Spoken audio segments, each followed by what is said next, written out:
Well, there's quite a big delay on my side. I don't know if there is on yours. My reception is quite poor. But I'm talking to myself, so it's all right. Come join me for live. I'm going to give it a few seconds just for people to join. So you can come say hello if you have time. Next week, just for those of you that are watching this back, next week I'm going to try and do a Facebook Live during the day. Hi, whoever's just joined me. I'm going to try and do a Facebook Live during the day. Hi, Emily, possibly in the morning. I know a lot of you find the evening easier, but I just want to make sure that I'm covering everyone and that we're not missing anyone. Hi, Dan. So, first of all, thank you to everyone that has sent questions through onto the thread on the PWSA Community Hub group. Sorry, I keep calling it a page. One of the reasons that we ask for questions beforehand is because I like to have time to research it.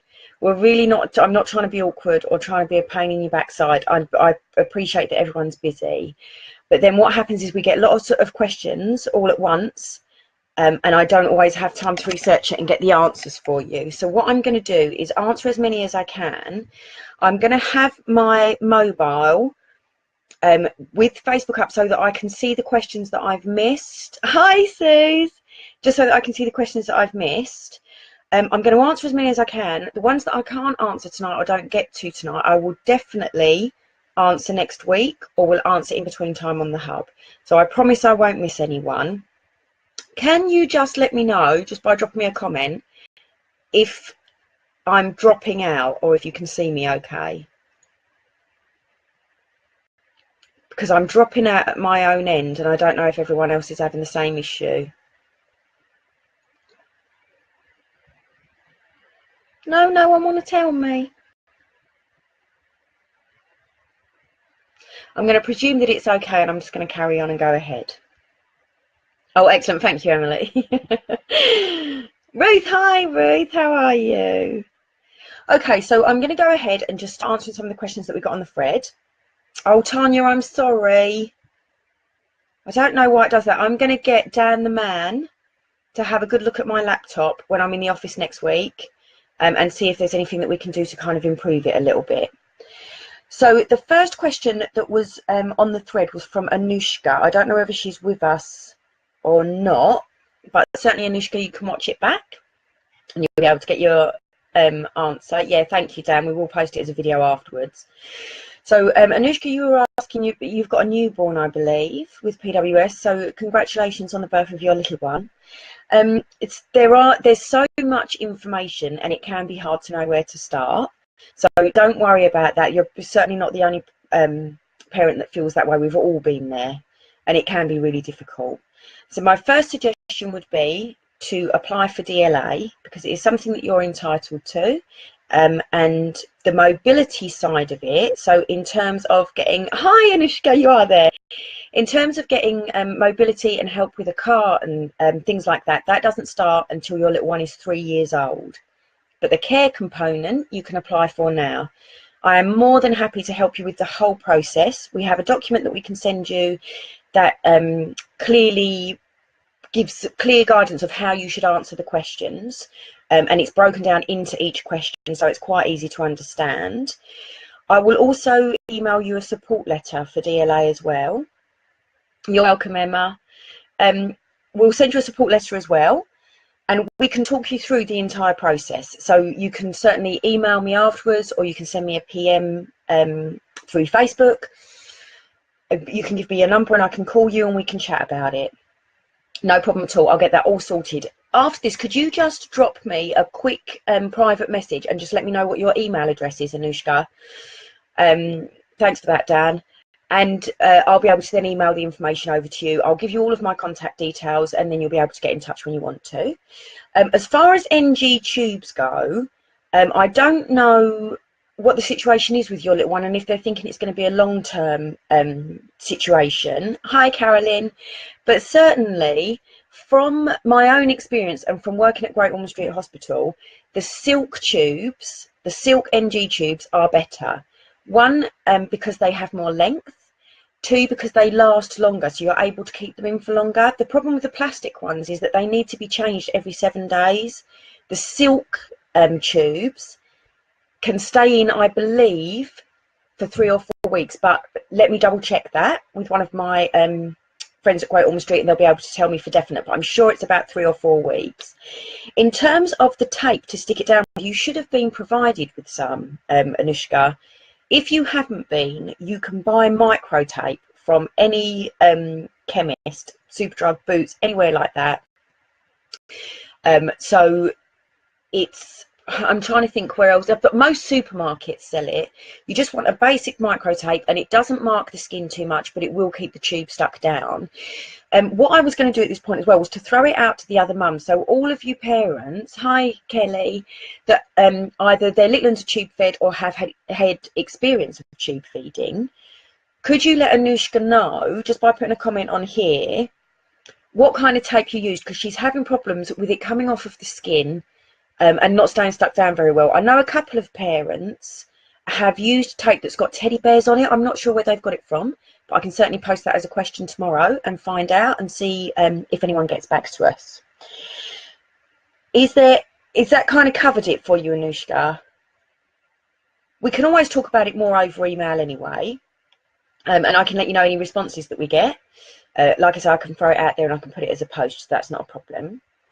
So Carolyn, I know that you're with us. Your question with regards to being Jen's appointee, are you also the appointee for finances? Sometimes in some areas, you're welcome, Anushka, sometimes in some areas the appointee for finances is different to a legal appointee for everything else, if that makes sense. So my only advice to you would be to make sure that you are the appointee for her finances as well. So for things like PIP, if she gets employment support allowance, housing benefit, anything like that. But other than that, you've got it all covered. You're doing an amazing job, and you don't need my help at all.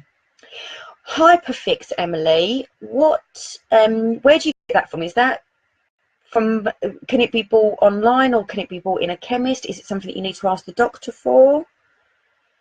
Emily, if you could just let us know, that would be absolutely amazing. So another question came from Valerie. I don't know if Valerie's with us. I'm not sure if she is. But again, Valerie, if you're watching it back, hello. Emily, on prescription, perfect. So if Anushka was to go to her GP and ask for Hyperfix for her NG tube, then that would be a way of getting it. Anushka, I'm going to put that in the email for you so that you know exactly what you're doing. Valerie asked a question about financial benefits for a 17-year-old that's not at school or at college. It's the same as for a 17-year-old that is at school or at college. In terms of, they are obviously entitled to personal independence payment, which is PIP for short. Okay, Caroline, excellent. Sorry, I was just reading Caroline's answer. Perfect. So then, Caroline, you've got everything under control, my love. I've got nothing else. You don't need to cover anything else. You've got it all done. Valerie, sorry, my love. So your child of 17 will be entitled to personal independent payment. They should also be entitled to employment and support allowance, possibly entitled to income support, but it's going to very much depend on the area that you're in, because in some areas universal credit has come in. It's still not completely nationwide at the moment, universal credit, but we can help you check that. Again, if you can send me a PM, just a private message on Facebook with your email address, then I'll be able to send the information over to you. We have documents that will help you fill in the personal independent payment forms, and we can also help you with the employment and support allowance in terms of how to fill out the form, and we can send you support letters as well. So Valerie, I hope that's answered your question, my love. Emily, was it you, because we have quite a few Emilys, was it, and I only wrote your first name because I'm that clever, was it you that asked about the recommended activities in Scotland, but not ones that are NHS, OT, PT or SALT?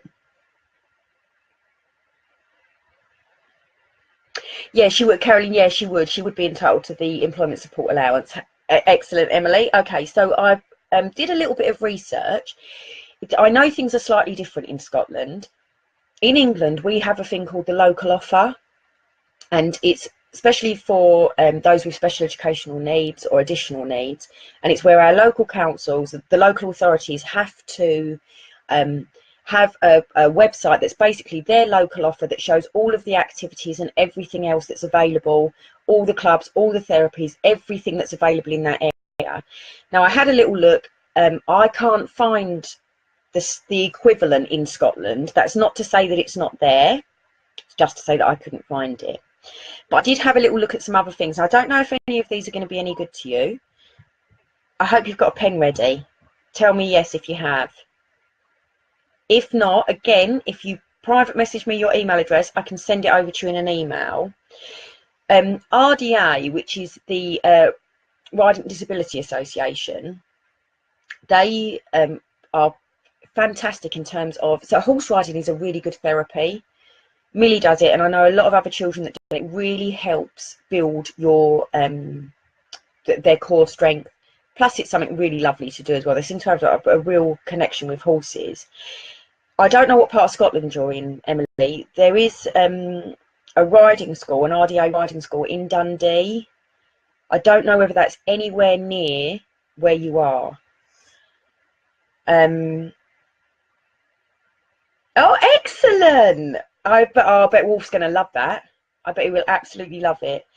The other one that I came across was a website which I think other people might find this useful as well, called Zap to Learn, and it's like it's an interactive phonics system, and it's available in an app.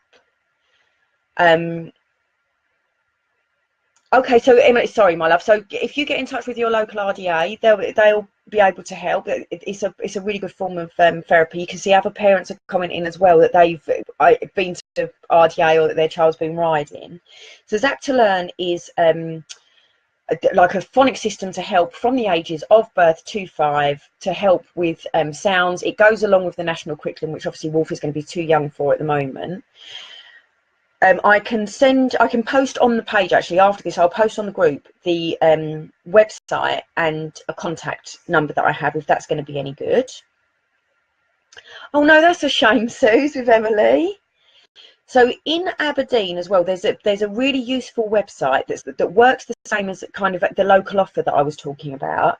There is a really useful website that's www.specialnursery.org. Again, I will post that onto the group. That's not a problem. If you go onto that website, go to useful info, scroll right down to the bottom of that, and go on to child with additional support needs.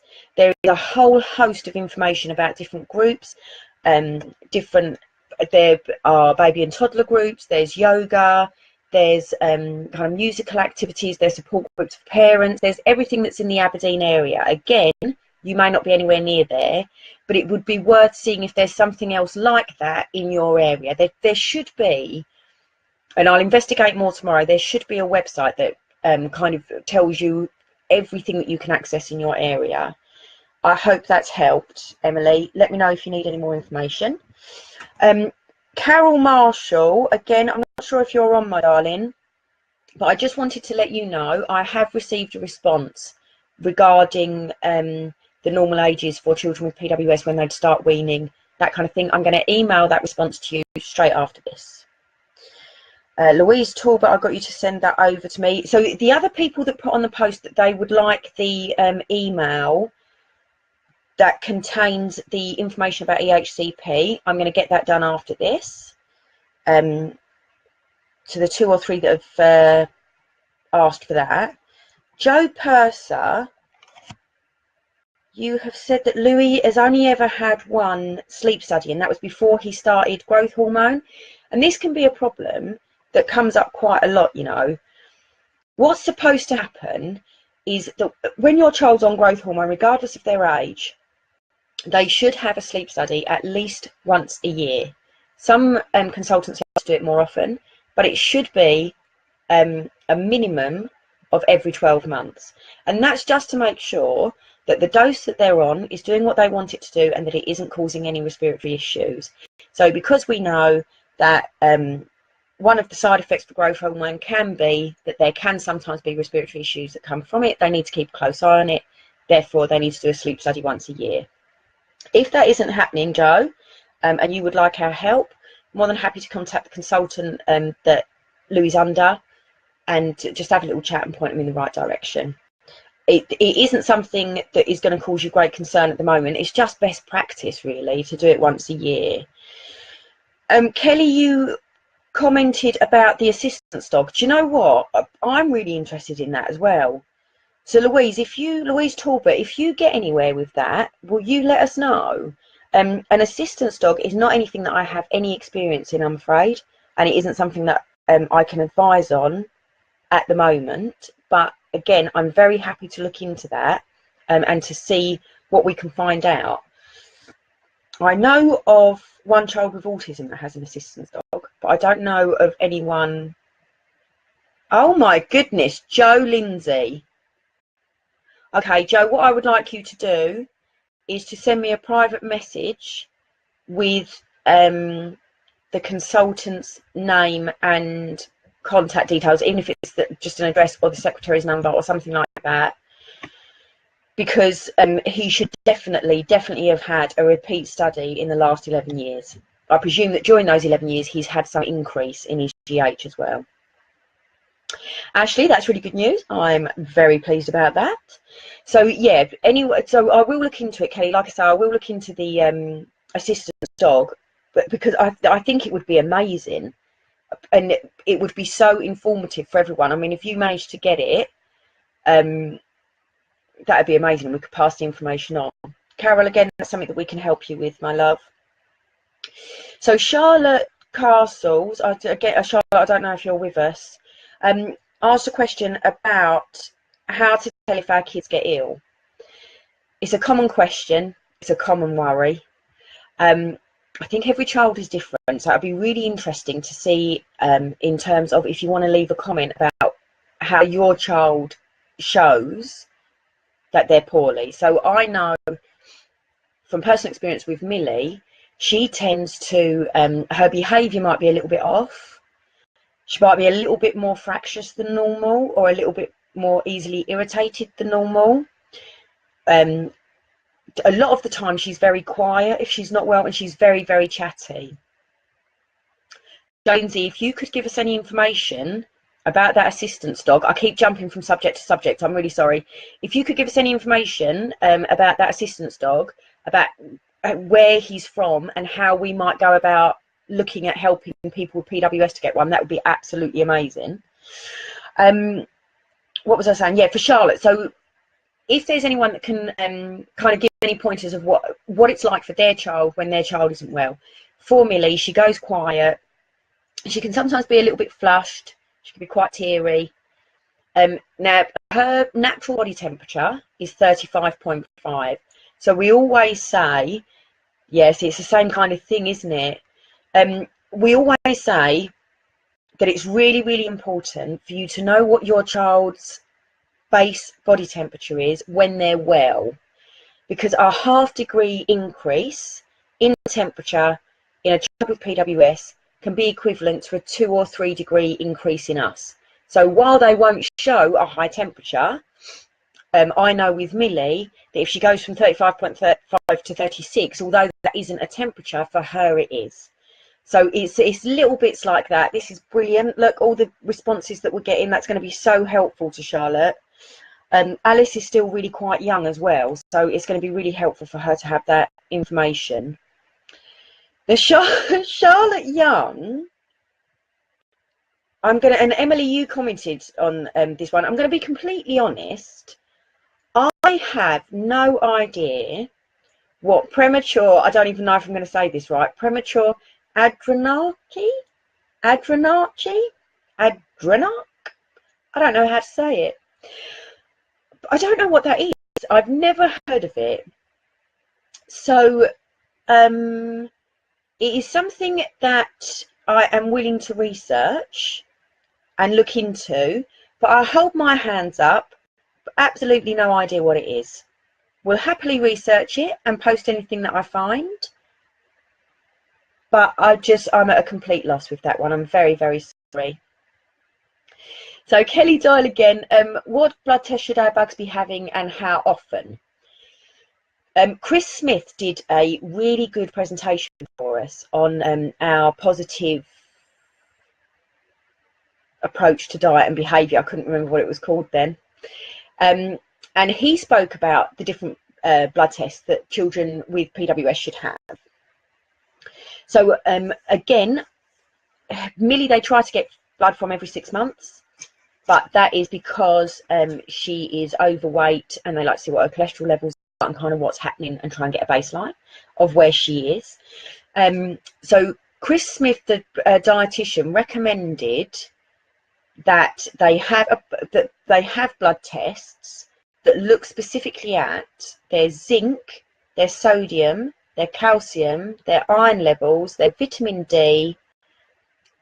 There is another one that begins with S that I can't remember the name of, but I will post onto that. I'm just going to write myself a note so I don't forget. I will post onto the group the information. I'll post up the slide that has the blood tests on it that he recommends so that we can all see it. It's something like cerium or something like that. I'm probably getting it completely wrong. That's interesting about Wolf when he's not well, that he gets a slight change to smell. Oh my goodness, and Carol as well, that Jacob gets a smell that only you notice.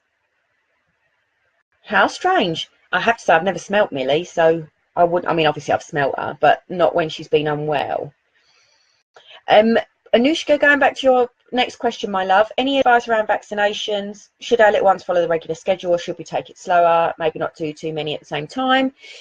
This is a very, very personal decision. So there are some parents that have decided that they don't want their children to have certain vaccinations. There are other parents that have done them exactly the same as you would for any other child. There are other parents that have asked for them to be broken down. So where you have the MMR, which is measles, mumps and rubella, some parents have asked for those to be given separately so that it's not all in one. So it's a very personal decision. It's what you feel happy with. There's no medical reason not to follow the same pace and to have the vaccinations when they're due. But if you're not comfortable with that, then by all means you can take it slower. The important thing is that all of those vaccinations are given. Just because children with PWS, their immune systems may not be great, and as has been discussed, it can be very difficult to tell if they're poorly. So at least if you know you've got them covered, you know that you're safe pretty much. So that would be my advice on that, that there's no medical reason not to go ahead, but that it is for you to decide when you're ready. You are well within your rights to ask for the MMR to be given separately, and you can take your time if you want to. Joe Lindsay, information on council tax. Does anybody get the reduction? So I think there's quite a few families that have had the council out to assess their homes, but it would be more in terms of for adaptations that are needed rather than council tax. My understanding around council tax is that you get the reduction if you are single. I may not be correct on that. It's one that I'm going to look into. I didn't have time to look into it before I came on air. Oh, before I came on air, like I'm super important. So I'm going to write myself a note there, and just to look into that to see if there is any reduction for if you have a disabled child. It's not something that I know enough about, to be honest, but again, I will research it. So where you've said it's like trying to get blood out of a stone, do you mean me? Like trying to get an answer out of me? Claire Simpson, thank you, it is selenium.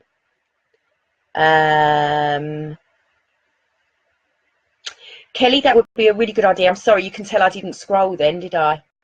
Very sorry. Yes, Kelly, I would take a print out of that slide with you once I've posted it up. Anushka, I don't know if there is any research on vaccinations with PWS children, but I will look into it for you. As you can see, a couple of parents have commented on that so that you can have a look and see. Ruth Perry, what's good to know, my love? I'm jumping all over the place tonight, aren't I? So another question from Joe was about advice with support from social services as your child with PWS gets older. So Joe, that's one that I'm going to email you about. It should be, so in general, and I will go into more detail in an email to you. In general, it should be, in an ideal world, that you don't need to ask social services for any extra help, because they know that your son is going to secondary school, that there is going to be a transition. They know that he has PWS, and they know that he's going to need extra support. Unfortunately, that doesn't always happen. So what we can do is get in touch with your social worker with your permission. We can get in touch with your son's social worker. We can give them some guidance around Prader-Willi syndrome, send them some information about what it is and how it's going to affect him. We can also write support letters as to why there's a need for him to have an adult with him. It's really, really important that he does get to access the services that he wants to, and that he gets to widen his social circle. There's absolutely no reason why he shouldn't be able to do that. And it's really important for him. It teaches our children such important life skills, but they do need support around it. More than happy to get in touch with your, I nearly said solicitor, I've made a legal issue. More than happy to get in touch with your social worker for you, my love, and that is something that we can discuss in greater detail. Oh, okay, Caroline, that's interesting. You should have a room. So Sarah has said council tax at the moment, it's down to if you have a room which you use for therapies or sensory type thing. We've got someone coming around next week from the council. Joe hasn't spoken to social services in 12 years. He hasn't got a social worker. Harky dokie, my darling. That explains why you're asking. So all I need you to do for me then, Joe, is if you let me know what your local authority is, the council that you're under, and I will get in touch with them, and you can either do a self-referral or I can do a referral for you, and we can get the ball rolling. So one of the things which I understand completely, I think that's all of the questions on there, so I'm going to close it. One of the things with social services which I understand completely is that social services and social workers can be viewed as being unhelpful, and that they're there to take our children away or to judge us as parents, or that they only get involved if we've been reported for some reason or other. I can understand completely they have that reputation. But what I do want to say is that when it comes to having a social worker, when you have a child with PWS, it opens so many doors. Without a social worker, you can't get access to direct payment. You can't get access to carers unless you pay for them yourselves. You can't get access to having a family key worker. They are there to help you. The difference is that when you have a child with PWS, your social worker will come from the Children with Disabilities team or the Adult with Disabilities team. They're still part of social services, but you're not seen by a run-of-the-mill social worker. You are seen by a social worker that works for the Children with Disabilities team. They're there to support you and to help you. Again, it's not always the case, but that's where we step in, and we can give them the information that they need. One of the problems is that PWS is a very rare syndrome. There's not a great deal of understanding around it. There can be the misconception that a young person with Prader-Willi syndrome that is slim, a lot of the time can come up against, well, they haven't got a problem, they don't really need the support. Look at them. They're managed absolutely fine. It's because parents have put a lot of work in. One-to-ones have helped and school have helped, and that without those things in place, it wouldn't be going as well as it is. There is still, even if someone with Prader-Willi syndrome is very slim and is on a very strict calorie controlled diet and will tell you that they know that they're only allowed this food and that food, they are very opportunistic. If there is an opportunity to steal food, they will more than likely take it.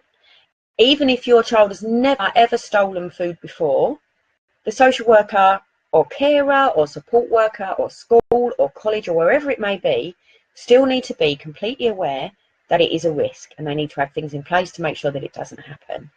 So I do appreciate completely the struggles that you can come up against with social services. Sorry, I'm just going to scroll again.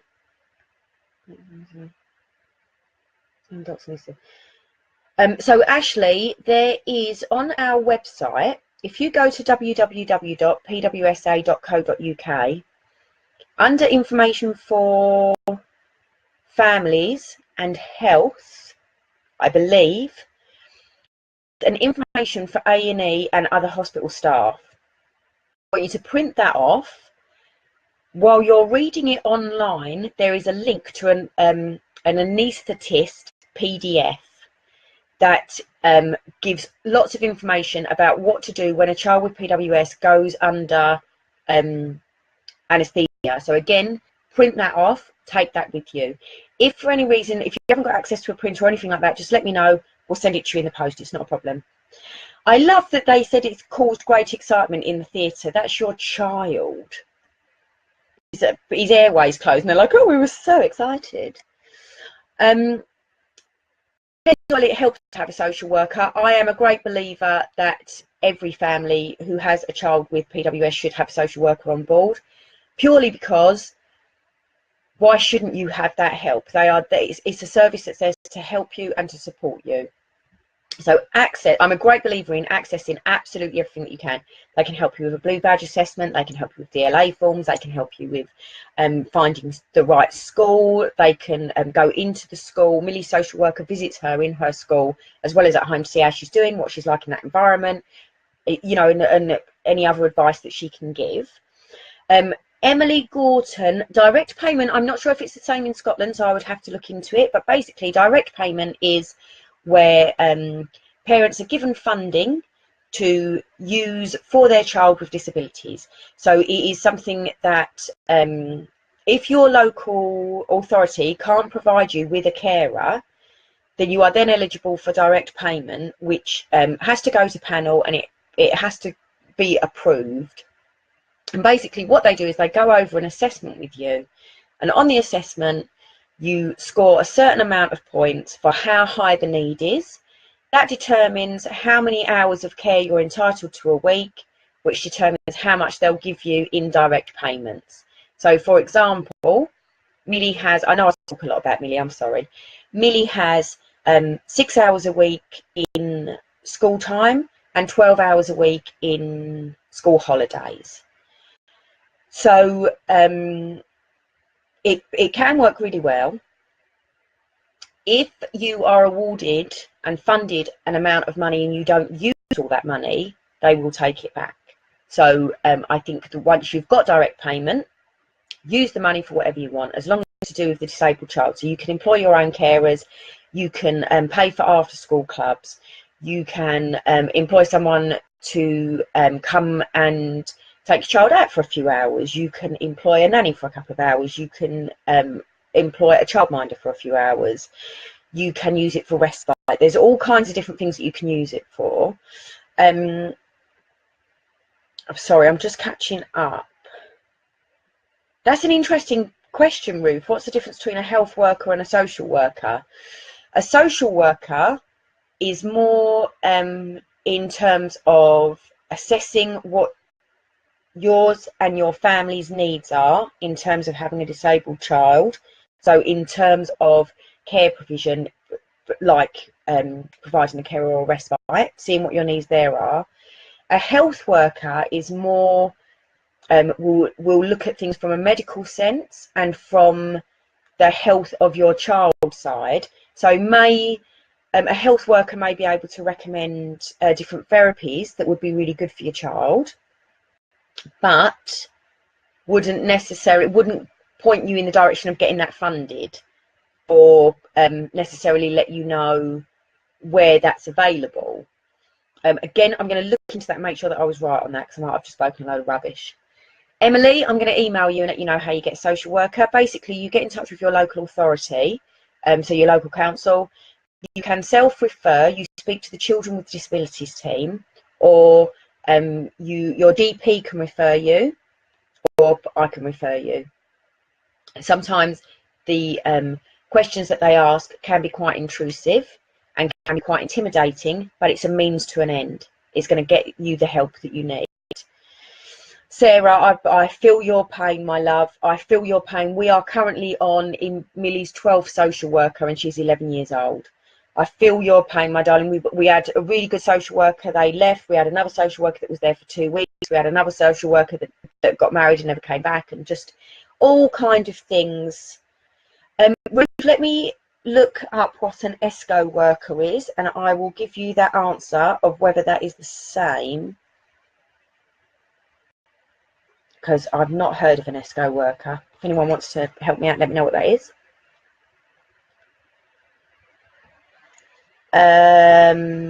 Kelly, did I discuss direct payments?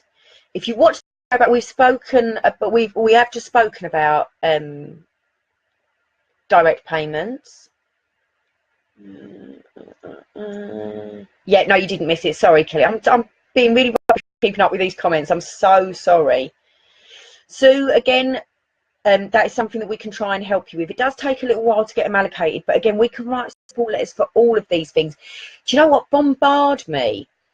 Get a pen. My email address is pcouncil. Dan's just posted it there.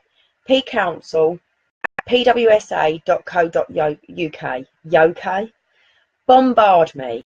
We can write support letters for DLA applications, PIP applications, getting you into the school that you want, helping them stay in mainstream school, helping you get into a special needs school.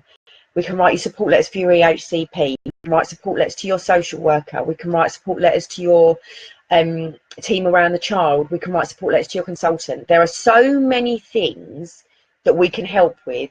So just bombard me with emails and I'll get to them when I can. And look at that fantastic offer of help from Gary Nadar. Right, everyone, bombard Gary. He is an ex-Motability specialist and he's happy to help anyone with information. Gary, you're going to regret that so much. But thank you very, very much for that kind offer of help. Everyone, Gary, friend him, bombard him with messages. I believe, Emily, that it is the same as ILF.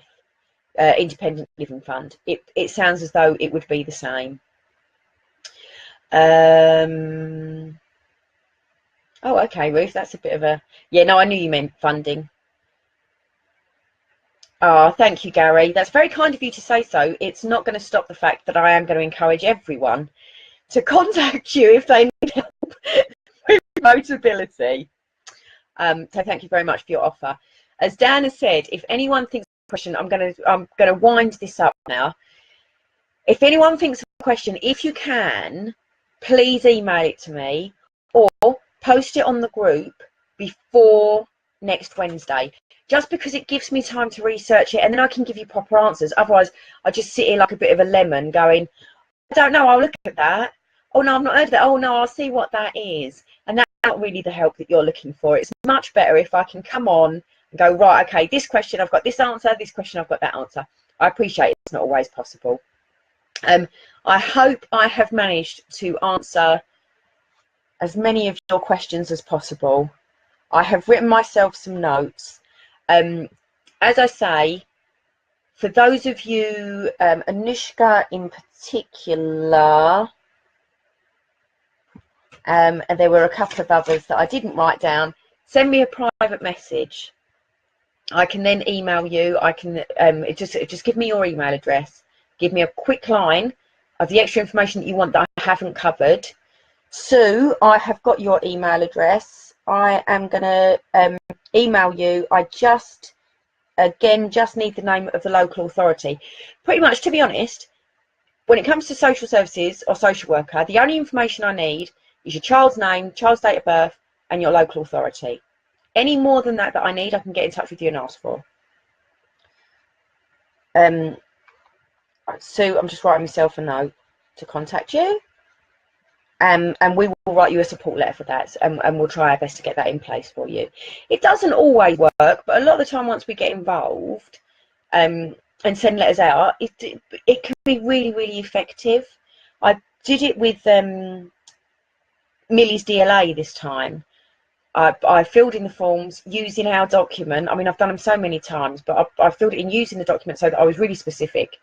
And then I wrote my own support letter and sent that with it. And she's, for the first time, has been awarded it for the next 6 years. She normally gets it on a 2-year basis. So she's been awarded it for the next 6 years. So it does make a difference. And it means I don't have to worry about them forms for another 6 years. I am at the point, again, as I usually am at the end of this, where I am just waffling. So I apologise for that. Adrian, if you are watching, it'd be nice if you just said hello at the side and let everyone know that you're there. But I know you're very shy.